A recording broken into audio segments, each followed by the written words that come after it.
So hi guys, நான் உங்கள் இடத்துல நடப்பானி. ஸோ இன்றைக்கி வந்து நம்ம இந்த திங்க் ஸ்ட்ரைட், அதாவது டேரியஸ் ஃபோரோ அப்படிங்கிற ஒரு எழுதுனா அந்த நூலில் இருக்கக்கூடிய ஒரு செய்தி பார்க்க போகிறோம். கீழே புக்கு பர்ச்சேஸ் லிங்க் கீழே டிஸ்கிரிப்ஷனில் இருக்குது அண்ட் பிளேலிஸ்ட் லிங்க்கும் கீழே டிஸ்கிரிப்ஷனில் இருக்குது. Fine. Anyway, conventional thinking, unconventional thinking அப்படின்னு சொல்லக்கூடிய அந்த ஒரு செய்தி கேள்விப்பட்டிருக்கீங்களா? பெஞ்சமின் ஃப்ராங்க்லின் அவர் வந்து இந்த கன்வென்ஷனல் திங்கிங் அப்படின்னு சொல்லக்கூடியதை வந்து ஒரு மையமாக சொல்கிறார். இது வந்து ஒரு மனிதன் தன்னுடைய வாழ்நாளில் முக்கியமான முடிவுகளை எடுப்பதற்கு ரொம்ப உதவி செய்யுது. அப்படின்னா என்ன கன்வென்ஷனல் திங்கிங்னா என்ன? நான் ஏதாவது ஒன்று தள்ளி விட்டேன்னா அது கீழே விடும், அவ்வளோதான்.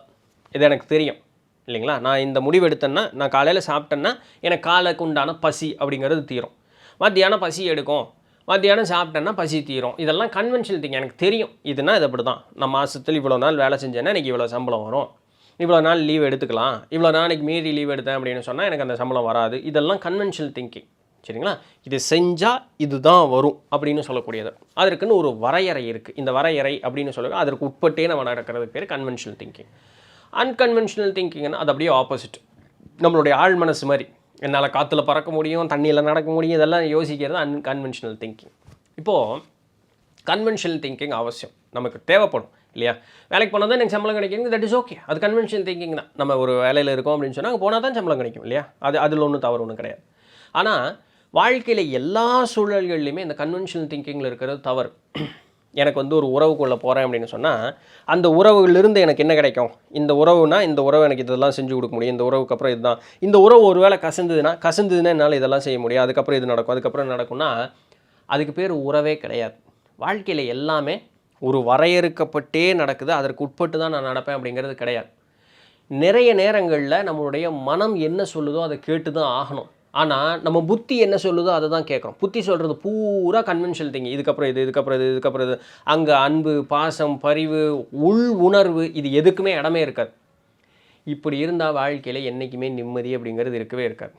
திஸ் ஆர் தட், ஒன்றா இது இல்லைன்னா அது, இதுதான் கன்வென்ஷனல் திங்கிங். ஆனால் நம்ம என்ன நினைக்க மாட்டேங்கிறோன்னா, இதுவும் அதுவும் ரெண்டுமே ஏன் எனக்கு கிடைக்கக்கூடாது, ஏன் அதை நினைக்க மாட்டோம்? நம்ம உடனே சொல்லுவோம் பேராசை அப்படின்னு சொல்லுவோம். இல்லை, பேராசையெல்லாம் இருக்குது, இல்லைன்னு சொல்ல வரல. ஆனால் இப்போது ஒருத்தங்க வந்து வேலைக்கு போகிறாங்க, அந்த வேலையை விட்டுட்டு அவங்க பிஸ்னஸ் பண்ணணும் அப்படின்னு விருப்பப்படுறாங்க. ஆனால் பிஸ்னஸ் பண்ணுறதுக்கு எடுத்தோன்னே இறங்கணும் அப்படின்னு சொன்னால் நம்மளால் உடனே வந்து மார்க்கெட்டில் ஜெயிக்கிறது அப்படிங்கிறது கஷ்டம். இது வந்து கன்வென்ஷனல் திங்கிங். இது ஓகே, இந்த வேலையை விட்டானே எனக்கு இதுக்கு உண்டான சம்பளம்லாம் கட்டாயிரும், இந்த பிஸ்னஸ் பண்ணுறேன் அப்படின்னு சொல்லும் பொழுது எனக்கு வந்து உடனே அது வந்து ஜெயிக்காது, இப்போ நான் என்ன பண்ணுறதுங்கிற ஒரு குழப்பத்திற்கு, அப்போ வேலையை விடாதேன்னு ஒரு தாட்டு, இல்லை பரவாயில்ல விட்டுட்டு போனால் தான் பிஸ்னஸ் வரணும்னு திஸ் ஆர் தட், இப்படி தான் நிற்போம். ஆனால் வேலையில் இருந்துகிட்டே நம்மளால் பிஸ்னஸ் பண்ண முடியும் அப்படிங்கிற ஒரு ஆப்ஷனும் இருக்குது. நிறைய பேர் அந்த இடத்துக்கு போகிறதே இல்லை. அங்கே போகாமல் இருக்கிறதுக்கு ரெண்டையுமே நம்மளால் சமாளிக்க முடியும் அப்படின்னு எண்ணிக்காமல் நம்ம என்ன சொல்கிறோம் அப்படின்னு சொன்னால், ஏதாவது ஒன்று தான் அப்படிங்கிற நமக்கு நாமே ஒரு முடிவு எடுத்துகிட்டு அது அப்படி தான் சொல்கிறதுக்கு நம்ம 1000 சாக்கு கண்டுபிடிக்கிறோம். இப்போ நான் வேலை செஞ்சுக்கிட்டு இருக்கும்பொழுது தான் இந்த யூடியூப் சேனல் தொடங்கினேன். வேலை செய்வேன், சாயங்காலம் வந்து வீடியோ போடுவேன், காலையில் வேலைக்கு போவேன், வீடியோ போடுவேன், இப்படி தான் போட்டு ஒரு கட்டத்தில் நல்ல ஒரு இடத்துக்கு வந்தோன்னே சரி இப்போ போதும் அப்படின்னு சொல்லிட்டு வேலையை விட்டுட்டு நான் வெளியே வர முடிஞ்சது.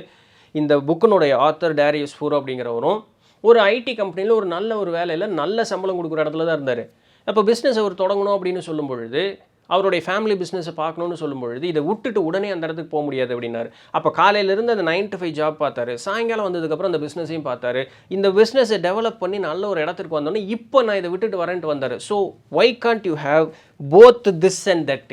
ரெண்டுமே என்னால் எடுக்க முடியும்னு ஏன் முடியும் அப்படிங்கிற அந்த ஒரு நினைப்பு ஏன் வர மாட்டேங்குது? இப்போ வாழ்க்கையில் இது எல்லாமே நம்ம வந்து சரியாக கணக்கிட்டு கொண்டு போகிறது அப்படிங்கிறது யார் கையில் இருக்குது? நம்ம கையில் தான் இருக்குது. ஒரு 1000 வீடியோ பார்க்குறதுனாலோ ஒரு 9 புக்கு படிக்கிறதுனாலெல்லாம் ஒன்றும் மாறாது. இதெல்லாம் நமக்கு கொடுக்கக்கூடிய செய்திகள், அவ்வளோதான். இதை நம்ம பொருத்தி பார்க்கணும். சொல்லப்போனால் நிறைய வெற்றி அடையக்கூடியவர்கள் அந்த வெற்றி அப்படின்னு சொல்லக்கூடிய அந்த இலக்கை அடையிறதற்கு முன்னதாக அவர்கள் பட்ட பாடு எல்லாத்தையும் நம்ம விட்டுறோம். அவர்கள் வெற்றி அடைஞ்சிட்டாங்க, நானும் போகிறேன்னு குதிக்கும் பொழுது தான் நமக்கு நிறைய துன்பங்கள் வருது. அவங்ககிட்ட போய் கேட்டால் தான் தெரியும், கதையாக சொல்லுவான் தான் எவ்வளோ செருப்படி வாங்கணும் அப்படின்னு சொல்லிட்டு. அப்போது அதெல்லாத்தையும் நமக்கு பார்க்குறது இல்லை, அவனுடைய வெற்றி மட்டும் தான் நம்ம கண்ணுக்கு அப்படிங்கிறது தெரியுது. இது இருக்கக்கூடாது. அப்போ அவனும் அந்த திஸ் அண்ட் தட், அவன் ரெண்டையுமே அனுபவிச்சுட்டே வந்துகிட்டே இருப்பான்.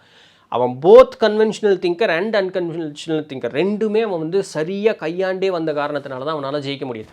நம்ம ஏதாவது ஒன்றை மட்டுமே பிடிச்சிக்கிட்டே இருக்கிறதுனால தான் நமக்கு ரொம்ப கஷ்டமாக இருக்குது. சிந்திச்சு பாருங்கள், உங்களுடைய வாழ்க்கையில் அதை வந்து நல்லா பொருத்தி பாருங்கள்.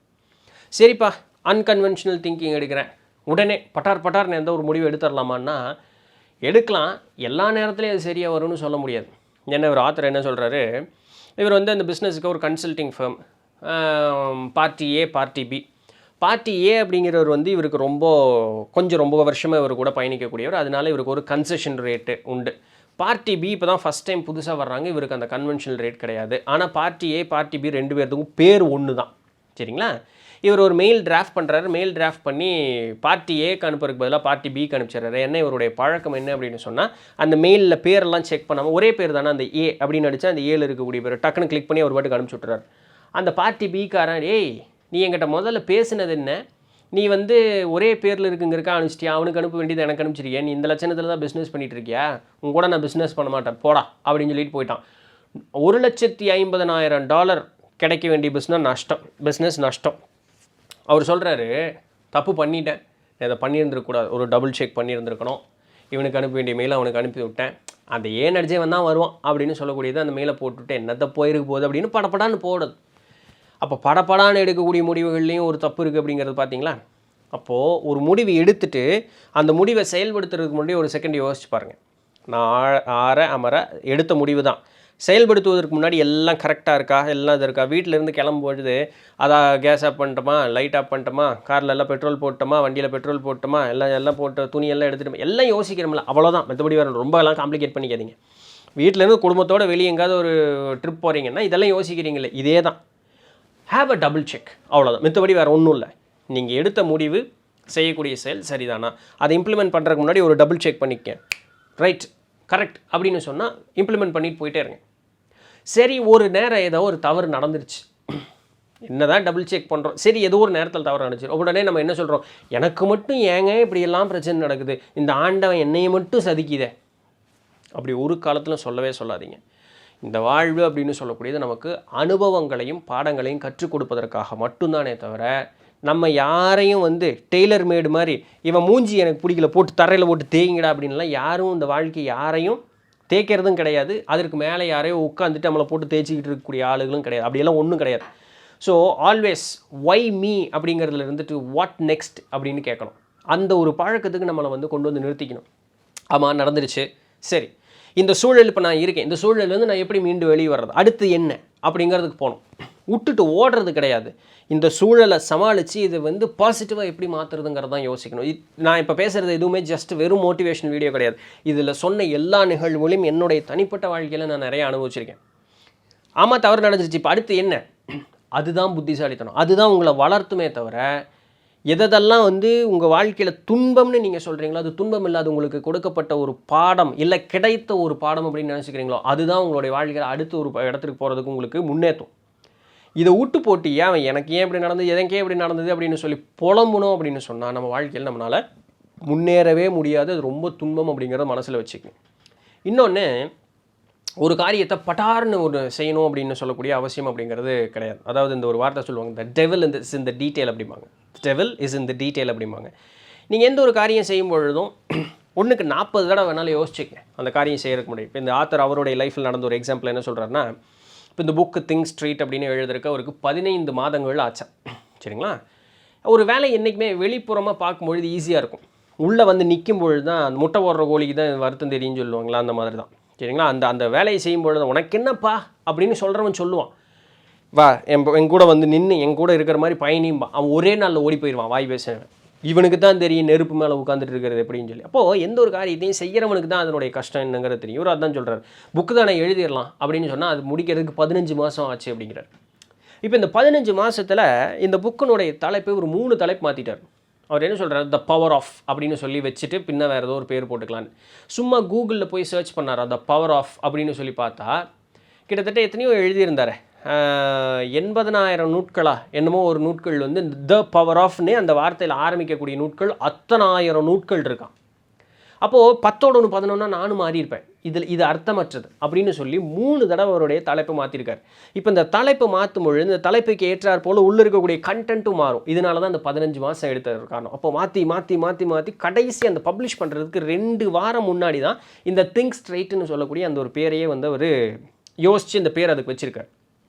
இப்போ இந்த 2 வாரத்துக்கு முன்னாடி என்ன பண்ணியிருக்காரு அப்படின்னு சொன்னால், இந்த பேரை வந்து இவருடைய அந்த ரீடிங் லிஸ்ட்டில் இருப்பாங்கள்ல, இவங்க தெரிஞ்ச ஆட்கள் எல்லாமே, அவங்களுக்கு எல்லாத்துக்கும் இதான் புது புக்கு வரப்போகுது, 2 வாரத்தில் வரப்போகுது, நீங்கள் இந்த என்ன நினைக்கிறீங்கன்னு சொல்லி அந்த தலைப்பை மட்டும் அவர் போட்டு எல்லாத்துக்கும் இமெயில் பண்ணுறாரு.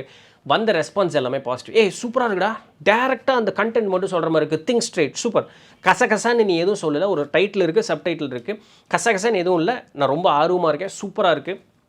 ஒரு முடிவு எடுக்கிறதுக்கு முன்னதாக அவர் எடுத்துக்கொண்ட காலம் அவசியமான காலம். அனாவசியமாக தண்டத்துக்கு யோசிச்சு காலத்தை வீண் பண்ணல. அவசியமாக அந்த ஒரு முடிவை எடுக்க தன்னுடைய செயல்பாடுகளும் அதற்கேற்றார் போலவே மாறிட்டே வந்தது. அதை ஒரு நேரம் ஒரு டெஸ்ட் ரன் விட்டு பார்க்குறாரு. டெஸ்ட் ரன் விட்டோன்னா அது கரெக்டாக சக்ஸஸ் ஆகுது அப்படிங்கிறது தெரிஞ்சோன்னே இம்ப்ளிமெண்டேஷன் தான். இப்போ இம்ப்ளிமெண்டேஷன் வந்தோடனே என்ன ஆகுது?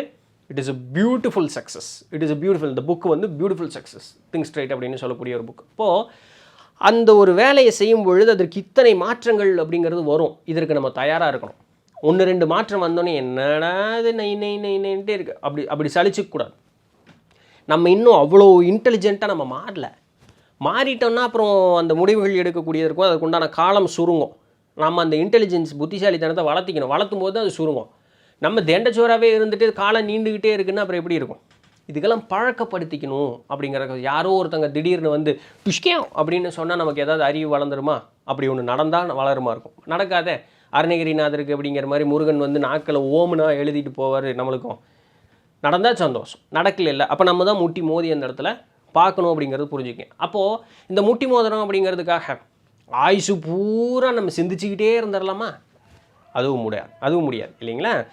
சிந்திக்கலாம், அதற்குன்னு ஒரு கால அளவு இருக்குது. அதுக்கப்புறம் அந்த இம்ப்ளிமெண்டேஷன் ஸ்டேஜுக்கு போகணும். ஒரு தடவை டெஸ்டிங் விடலாமா, இல்லை ஒரு சந்தேகம் இருக்குது, இன்னொரு தடவை டெஸ்டிங் விடலாமா, ஓகே, தட் இஸ் ஓகே. அதுக்கப்புறம் உடனே ஆக்ஷனில் இறங்கிடணும். ஸோ அந்த ஆக்ஷனில் இறங்கும் பொழுது தான் நம்ம வந்து சரியான ஒரு வேலையை செய்வோம். அப்படி இல்லைன்னா உங்களுக்கு ஒரு பிளான் போட்டுக்குங்க, இதுக்கடுத்து இது அப்படின்னு சொல்லி ஒரு பிளான் போட்டுக்குங்க. ஒரு ரொம்ப எளிமையான ஒரு வழி.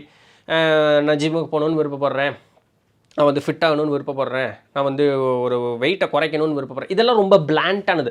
ஜிம்முக்கு போகணும், வெயிட்டை குறைக்கணும், நான் வந்து சாப்பாடு கம்மி பண்ணணும். எப்போ ஜிம்முக்கு போகிறேன், எவ்வளோ வெயிட்டை குறைக்க போகிறேன், எவ்வளோ நாளைக்குள்ளே குறைக்க போகிறேன், என்னென்ன சாப்பாட்டெல்லாம் குறைக்க போகிறேன், காசு சம்பாதிக்கணும் நிறையா, எவ்வளோ காசு சம்பாதிக்க போகிறேன், எத்தனை நாளைக்குள்ளே சம்பாதிக்க போகிறேன், அப்படி காற்றுல விட்ட மாதிரி எல்லாமே. அப்போ இது இருக்கக்கூடாது. இதுக்கு ஒரு பிளான் இருக்கணும். காலையில் 5 மணிக்கு நான் எந்திரிப்பேன். 6 மணிலேருந்து 7 மணி வரைக்கும் ஜிம்மு. என்னுடைய வெயிட்டை வந்து அடுத்த 6 மாதத்துக்குள்ளே நான் 10 கிலோ குறைக்க போகிறேன். சரிங்களா? அது முடியுமோ முடியாது, அதை பற்றி எனக்கு தெரியாது. ஒரு எக்ஸாம்பிளுக்காக சொல்கிறேன். 6 மாதத்துக்குள்ளே 10 கிலோ நான் என்ன இது குறைக்க போகிறேன். அடுத்த 1 வருஷத்துக்குள்ளே நான் ஒரு 10 லட்ச ரூபா சம்பாதிச்சிருப்பேன். பிளான் போடுங்க. அந்த பிளானை போட்டு எழுதிருங்க எல்லாத்தையும். அதை நோக்கி மட்டும் உங்களுடைய இலக்கு அப்படிங்கிறத வச்சுட்டு பயணிங்க. நல்லா புரிஞ்சுக்குங்க. இது உங்களை வேகமாக உங்களுக்கு வேணுங்கக்கூடிய இடத்துக்கு கூப்பிட்டு போகும். ஆனால் அ பிளான் வில் ஆல்சோ சேஞ்சுங்கிறது நமக்கு கரெக்டாக அந்த இடத்த ரீச் பண்ணும்போது இதுக்கு இப்படி மாறி இருந்தால் நல்லா இருக்கும்ல, இந்த பிளானில் இது கொஞ்சம் ரீஅரேஞ்ச் பண்ணால் நல்லா இருக்கும்ல அப்படின்னு சொன்னால் அதையும் நீங்கள் சிந்திச்சுக்கணும். But try to fix to the plan. அந்த சின்ன மினி ஸ்கூல் சேஞ்சஸ் அப்படிங்கிறது பண்ணுறது தப்பு கிடையாது. ஸோ இது போல் செய்யும் பொழுது வாழ்க்கையில் டக்குன்னு அடுத்தடுத்த இலக்கை நோக்கி ஓடிக்கிட்டே இருக்கலாம் நம்ம. இது ரொம்ப ஈஸியான ஒரு விஷயம். ஸோ எல்லாத்துக்குமே காலம் பதில் சொல்லும். ஆனால் அதை சரியாக நம்ம பயன்படுத்துகிறோம் அப்படிங்கிறதுக்கு மட்டும் நம்ம தெரிஞ்சு பயன்படுத்தினா போதுமானது. ஸோ இதான் இன்றைக்கி உண்டான செய்தி. பிடிச்சிருந்திருக்கும், இன்ஃபர்மேட்டிவாக இருந்திருக்கும் அப்படின்னு நம்புகிறேன். நாளைக்கு வேறு ஏதாவது ஒரு சுவாரஸ்யமான செய்தியில் சந்திப்போம். அது வரையும் தொடர்ந்து இருந்திருங்கள். நான் உங்களிடத்தில் இருந்த பண்ணி நன்றி.